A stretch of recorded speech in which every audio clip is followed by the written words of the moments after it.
Semua yang terjadi di alam semesta ini hadir mulia atas kehendak Allah. Jatuhnya daun, bagaimana posisi jatuhnya, di mana jatuhnya, kapan jatuhnya, bertiupnya angin, naiknya air laut, itu Allah yang gerakkan. Dan semua kebaikan-kebaikan di dunia berhubungan erat dengan amal manusia. Kalau amal baik yang naik ke langit sebagai nur cahaya, Allah turunkan rahmat di dunia ini. Tapi kalau maksiat yang naik ke langit sebagai gumpalan hitam, maka Allah akan turunkan azab ke bumi ini. Ya Pak, orang-orang ahli dunia katakan ini bencana ini karena fenomena alam. Bukan. Orang beriman yakin semua yang terjadi karena amal manusia. Maka mulai hari ini hijrah al hadir mulia, jangan putus asa. Anak-anak jalanan, pengamen-pengamen datang, jangan kita pernah berputus asa di rahmat Allah. Ampunan Allah jauh lebih besar daripada dosa kita. Ya Pak. Antum tahu Sayyidina Umar bin Khattab? Umar bin Khattab radhiyallahu an itu dulu hadir mulia berteman dengan Khalid bin Walid. Bahkan mereka itu dulu dua-duanya preman Mekah, paling ditakuti Khalid bin Walid dan Umar bin Khattab. Dan mereka pernah dulu duel Pak, tarung. Dua orang ini hadir mulia. Umar bin Khattab orang yang hendak membunuh Nabi sallallahu alaihi wasallam. Bismillahirrahmanirrahim. Wallahi kata Rasulullah SAW, tidak ada kehidupan kecuali kehidupan akhirat. Tidak ada kehidupan. Hidup itu semua ikuti itu waktu semua sebentar. Ada momen ini bukan tertinggal, itu betul betul. Sungai bukan tertinggal kita, nanti ada tempat yang kita tinggalkan. Allahu Akbar. Allah jaga. Pendengaran kita Allah jaga, mata kita Allah jaga, rambut kita Allah jaga. Rambut tambah panjang, alis mata nggak tambah panjang. Coba kalau ibu-ibu ini alis matanya tambah panjang seperti rambut, 2 bulan lupa potong alis, ketutup matanya. Datang tamu ketuk pintu rumah siapa ya? Hah? Allah jaga, indah, tersusun rapi. Jangan dicukur itu. Kuku tambah panjang, setiap Jumat sunnah dipotong, betul nggak? Gigi nggak tambah panjang Pak. Coba kalau gigi bapak-bapak ini tambah panjang kayak kuku Pak, Allah nggak jaga. Kira-kira gimana Pak? Kenapa gitu muka bu? Ini potong gigi udah lama nih nggak potong, kacau kan? Allah jaga gigi kita, Allah jaga semuanya. Kita bernafas kurang lebih 20.000 kali without thinking, tanpa berpikir. Nggak ada orang nafas mikir dulu Pak, aduh, nafas gua, nggak ada. Berapa harus bayar tuh Pak oksigen? Tanya kepada dokter di rumah sakit, berapa harga 1 tabung oksigen setiap hari? Allah kasih gratis oksigen. Allah turunkan air dari langit, dikeluarkan dari bumi, tinggal diminum aja. Jadi hadirin mulia, nikmat Allah yang Allah berikan kepada kita. Allah katakan, jadikan air laut sebagai tintanya, jadikan seluruh dedaunan sebagai kertasnya. Lalu mulailah kalian menulis nikmat Allah one by one, satu persatu. Tulis nikmat Allah. Kering itu air laut, habis seluruh dedaunan. Wallahi masih ada nikmat Allah yang belum tertuliskan. Cuma kita nggak pernah berpikir. Pernah nggak kita berpikir Pak? Siapa yang memberikan kita pikiran sehingga pikiran kita bisa berpikir? Siapa? Allah. Allah kuasa hadirin mulia. Apa saja yang Allah kehendaki terjadi pasti akan terjadi. Apa saja yang Allah kehendaki tidak terjadi tidak akan terjadi. La ilaha illallah. Allah mampu menjadikan orang paling jenius di dunia menjadi orang paling idiot di dunia. Angkap lagi nih bilang ngomong idiot nih. Idiot tuh goblok, bodoh Pak. Bisa apa? Allah mampu menjadikan orang paling kaya di dunia menjadi orang paling miskin dalam hitungan detik. Ya Pak. Sekarang kita sombong, udah gelar S2, S3, profesor, cerdas saya nih. Akal kita nih Allah yang ciptakan. Allah bisa rusak itu kapan saja. Jadi hati sekalian jangan sombong. Kita ini bisa apa? Gak bisa apa-apa.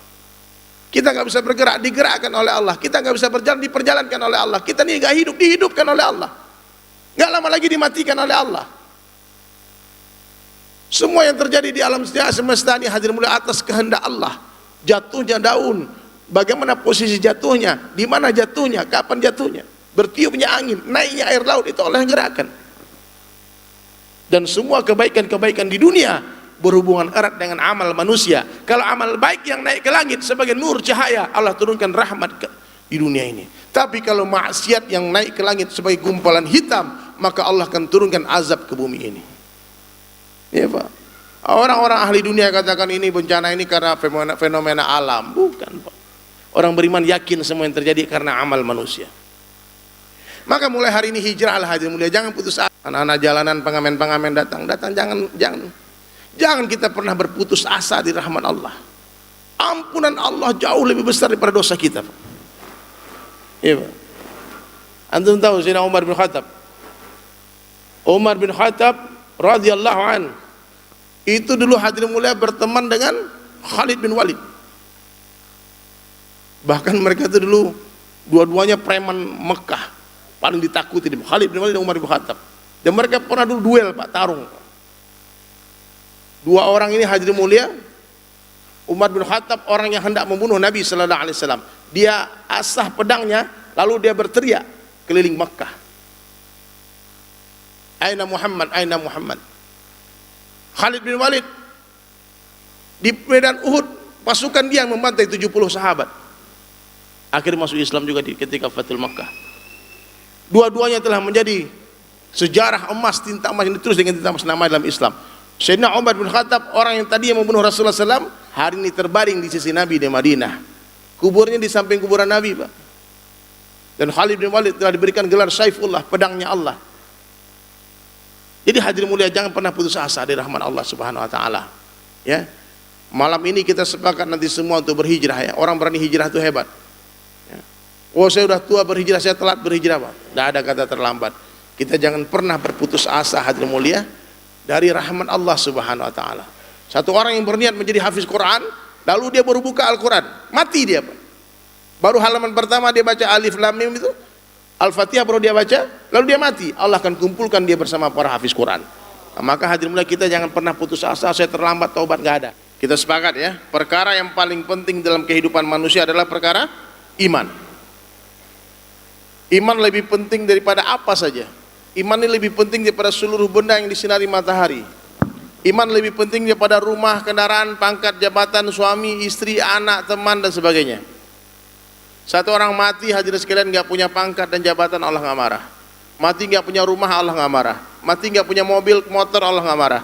Mati nggak punya istri, nggak punya suami, nggak punya anak, nggak punya teman, Allah nggak marah.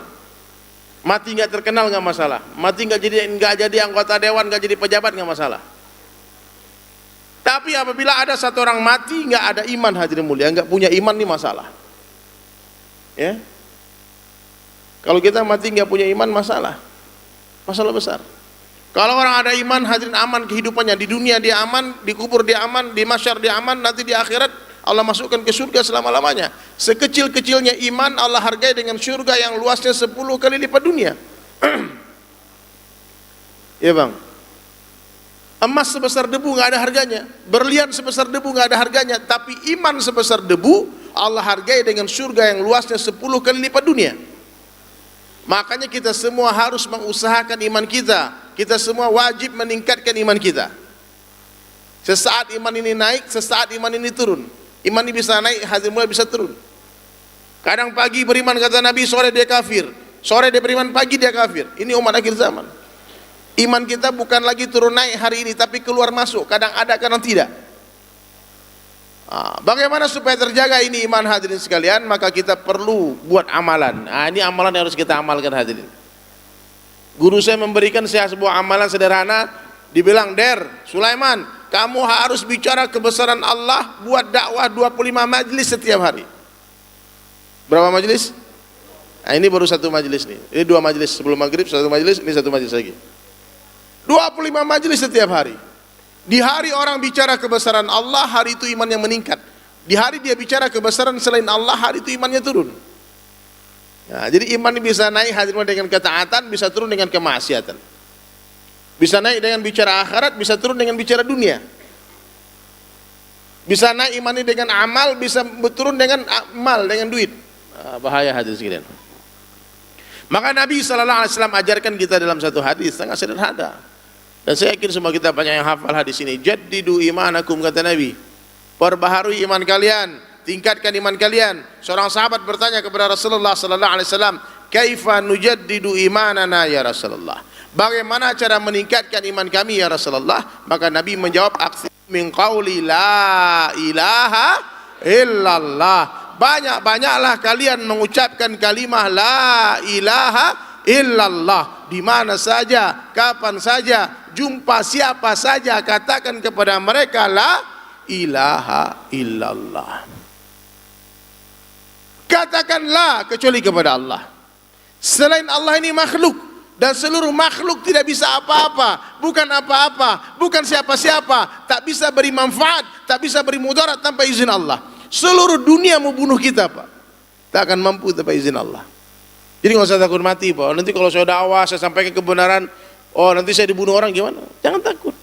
Takut mati, mati kan? Takut mati, mati. Seluruh dunia mau selamatkan kita, tak akan mampu tanpa izin Allah. Ya, siapa yang menghidupkan? Kurang semangat, Pak. Siapa yang mematikan? Allah. La ilaha illallah.